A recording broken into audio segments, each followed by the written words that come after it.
ইন্দোনেশিয়ায় ছোট বাচ্চাদের ইংরেজি শেখাতে এসেছি। আমি কোনো নির্দিষ্ট ধর্ম অনুসরণ করি না, আমি কোনো চার্চ বা কোনো ধর্মে বিশ্বাসী নই। তাই আমার প্রশ্ন হলো, আমি সবসময় দেখেছি যে বিভিন্ন ধর্মের মানুষ আমাকে তাদের ধর্ম সম্পর্কে জানাতে চেষ্টা করেছে, কিন্তু আমি সবসময় দেখেছি যে তারা বলতো আমার ধর্মই সেরা, আমার ধর্মই সেরা, এবং আমি এটা চাইনি। তাই আমি কোনো ধর্ম অনুসরণ না করার সিদ্ধান্ত নিয়েছি, কারণ আমি বিশ্বাস করি যে ধর্ম ছাড়াও আমি একজন ভালো মানুষ হতে পারি। আমার শৃঙ্খলা আছে, আমি অন্যের ভালো করতে পারি, কারোর ক্ষতি না করে একটা সুন্দর জীবনযাপন করতে পারি, কোনো কঠোর নিয়ম না মেনে। বোন, আপনি ইংরেজি ভাষার শিক্ষিকা তাই না? শুধু এখানে ইন্দোনেশিয়া একটা অভিজ্ঞতার জন্য। ইন্দোনেশিয়ায় এখন আমি যখন ইংরেজি বর্ণমালা শিখেছি, আমি জানি তার ক্রম হলো ABCD। না না না না, BAZYD। আপনি কি না মানবেন? না। কেন? আপনি তো বলবেন আমি সঠিক। এটা ঠিক না ভুল? ABCD ছাড়া কি ইংরেজি শেখার অন্য কোনো উপায় আছে? কারণ আপনি জানেন এর একটাই উপায়, শুধু একটাই। আপনি বলতে পারেন না ZADPL? আপনি কি বলতে পারেন? যদি 10 জন লোক এসে আপনাকে বলে চলুন ইংরেজিতে বর্ণমালা শিখি ZYAL, আপনি কি রাজি হবেন? আপনি কি বলবেন আমি সঠিক কিনা? কেন? কিন্তু আমি কি করে জানবো যে একজন অধার্মিক পটভূমি থেকে আসা মানুষ আপনার পথটাই সঠিক পথ? আপনি খুব ভালো ইংরেজি জানেন, তাই না? আপনি আপনার ইংরেজি গান নিয়ে আত্মবিশ্বাসী। হ্যাঁ। আপনি কি 100% নিশ্চিত? আমি ইংরেজিতে পারদর্শী, কিন্তু আমার মাতৃভাষা ইতালিয়ান। কিন্তু আপনি জানেন যে ইংরেজি মানে ABCD, অন্য কোনো পথ নেই, তাই না? 100% নিশ্চিত, কারণ আপনি ইংরেজি জানেন, আপনি ইংরেজিতে একজন বিশেষজ্ঞ। আপনি ইটালিয়ানও আরো ভালো বিশেষজ্ঞ হতে পারেন, কিন্তু আপনি ইংরেজিতে বিশেষজ্ঞ, তাই না? ঠিক তেমনি ভাবে বোন, আমার পদ্ধতি ভিন্ন। আমি বলি আপনি আমাকে ইসলামের চেয়ে ভালো কোনো ধর্ম দেখান, আমি আজই তা গ্রহণ করব, কারণ আমি তুলনামূলক ধর্মতত্ত্বের একজন বিশেষজ্ঞ। আমি খ্রিস্টান ধর্ম, হিন্দু ধর্ম, বৌদ্ধ ধর্ম, ইসলাম, শিখ ধর্ম, পার্সি ধর্ম এবং আরো অনেক ধর্ম নিয়ে পড়াশোনা করেছি। তাই এখন আমি তুলনামূলক ধর্মতত্ত্বের একজন বিশেষজ্ঞ। আমি বলছি আপনি আমাকে এর চেয়ে ভালো কোনো ধর্ম দেখান, আমি আজই তা গ্রহণ করব। কিন্তু ধর্মহীনতা সম্পর্কে আপনার কি মত? ঠিক আছে, আপনি আমাকে ধর্মহীনতাকে ইসলামের চেয়ে ভালো প্রমাণ করে দেখান, আমি মেনে নেব। যে কোনো কিছু। আপনি নাস্তিকতাকে ইসলামের চেয়ে ভালো দেখান, আমি মেনে নেব। কমিউনিজম, সমাজতন্ত্র, যা খুশি ইসলামের চেয়ে ভালো প্রমাণ করুন, আমি গ্রহণ করব। যে কোনো কিছু, রাজনীতি বা অরাজনীতিক, আমাকে এর চেয়ে ভালো কিছু দেখান। কোরআনের চেয়ে ভালো কোনো নির্দেশনা গ্রন্থ, আমি তা গ্রহণ করব। না, পলিটিক্স নয়। যে কোনো কিছু, রাজনীতি হোক বা না হোক, আমাকে এর চেয়ে ভালো কিছু দেখান। কোরআনের চেয়ে ভালো কোনো পথ প্রদর্শক গ্রন্থ দেখান, আমি তা গ্রহণ করব। আমি অন্যদের মতো নই, আমি ভিন্ন, কারণ আমি তুলনামূলক ধর্মতত্ত্বের একজন বিশেষজ্ঞ। আপনি কি আমার কথা বুঝতে পারছেন বোন? আপনি শুধু ইংরেজি এবং ইটালিয়ান ভাষায় বিশেষজ্ঞ, আর আমি তুলনামূলক ধর্মতত্ত্বে বিশেষজ্ঞ। এটা আমার বিশেষজ্ঞত্ব। তাহলে আমার কি এটা বলার অধিকার আছে কি না? কিন্তু ধর্ম ছাড়া একটা জীবন সম্পর্কে আপনার কি মত? হ্যাঁ, আমি জানি এটা একটা বিতর্কিত প্রশ্ন, কিন্তু আমি জানতে চাই, আমি আমার জীবনকে এইভাবেই দেখি। ধর্ম ছাড়া জীবন হলো রাডার ছাড়া সমুদ্রে পাড়ি দেওয়া। আপনি জানেন, আপনি রাডার ছাড়া সমুদ্রে নৌকো চালাচ্ছেন, কোনো জিপিএস নেই, স্যাটেলাইট নেই, আর আপনি নৌকো নিয়ে বসে চলেছেন যে কোনো দিকে। আপনি কি উত্তরটা পেয়েছেন? আমি বুঝতে পারছি। হ্যাঁ, আপনি বুঝতে পারছেন। তাই এখন আপনাকে আপনার রাডার বেছে নিতে হবে। আমাকে একটা ধর্ম বেছে নিতে হবে? আপনাকে বেস্ট পথ প্রদর্শক বেছে নিতে হবে। ধরেন ধরেন আপনি অসুস্থ, আপনাকে ডাক্তারের কাছে যেতে হবে, তাই না? নাকি আপনি বলবেন না না, আমি নিজেই চিকিৎসা শিখে নেব? আপনি কি তা করতে পারবেন? হ্যাঁ, আপনি গুগল করে কিছু উত্তর পেতে পারেন, কিন্তু সব উত্তর কি পাবেন? Chat GPT?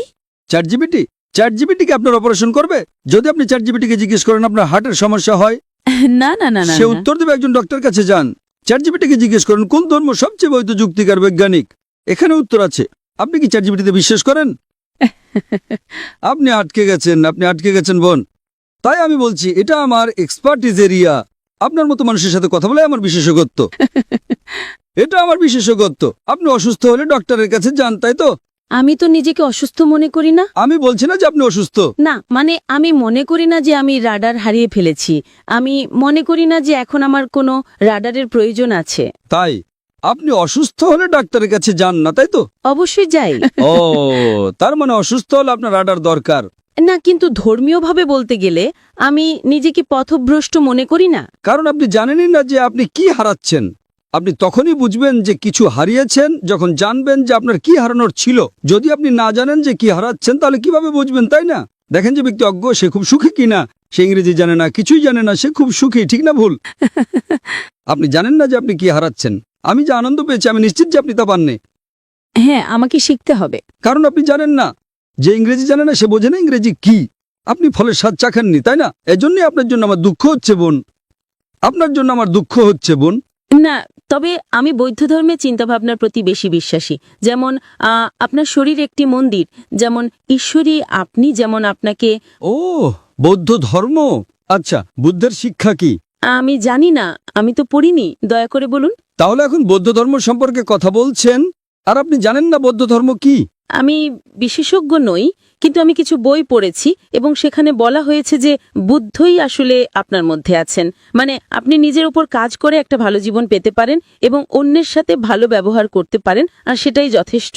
তাই নিজের উপর কাজ করাই আসল। একথা কে বলেছে? এটা তো বৌদ্ধ ধর্মের শিক্ষা নয়। হয়তো এটা তার একটা অংশ, কিন্তু মূল শিক্ষা নয়। বুদ্ধ 4টা মহান সত্যে বিশ্বাস করতেন। 1 নাম্বার, এই পৃথিবীতে দুঃখ এবং কষ্ট আছে। বুদ্ধের প্রথম মহান সত্য ছিল যে এই পৃথিবীতে দুঃখ এবং কষ্ট আছে। 2 নাম্বার, এই দুঃখের কারণ হলো আসক্তি বা আকাঙ্ক্ষা। 3 নাম্বার, দুঃখ দূর করতে হলে আকাঙ্ক্ষা দূর করতে হবে। এবং 4 নাম্বার, আকাঙ্ক্ষা দূর করার জন্য অষ্টাঙ্গিক মার্গ অনুসরণ করতে হবে। এটাই গৌতম বুদ্ধের শিক্ষা। আপনি কি ইসলামের কোনো বই পড়েছেন? না, আপনি কি কোরআন পড়েছেন? আমি পড়ব। আচ্ছা, আপনি কি আমার জন্য একটা কাজ করতে পারেন? আপনি কি কোরআনের ইংরেজি অনুবাদটা পড়ছেন না কেন? দয়া করে একটা খোলা মন নিয়ে কোরআনের ইংরেজি অনুবাদটা পড়ুন। হ্যাঁ, খোলা মন নিয়েই পড়ব। কোনো রাডার ছাড়াই পড়েন, সমস্যা নেই। একটা খোলা মন নিয়ে পড়েন। পারলে ভুল খোঁজার চেষ্টা করেন, কোনো সমস্যা নেই। আপনি যত বেশি ভুল বের করার চেষ্টা করবেন আমি তত খুশি হব। যখন আপনি কোরআন পড়বেন তখন একটা বিশ্লেষণী মন নিয়েও পড়বেন। কোরআনে ভুল খুঁজে বের করার চেষ্টা করেন, কোনো সমস্যা নেই। কোরআন নিজেই চ্যালেঞ্জ করে যে এর মধ্যে কোনো ভুল বের করা সম্ভব নয়।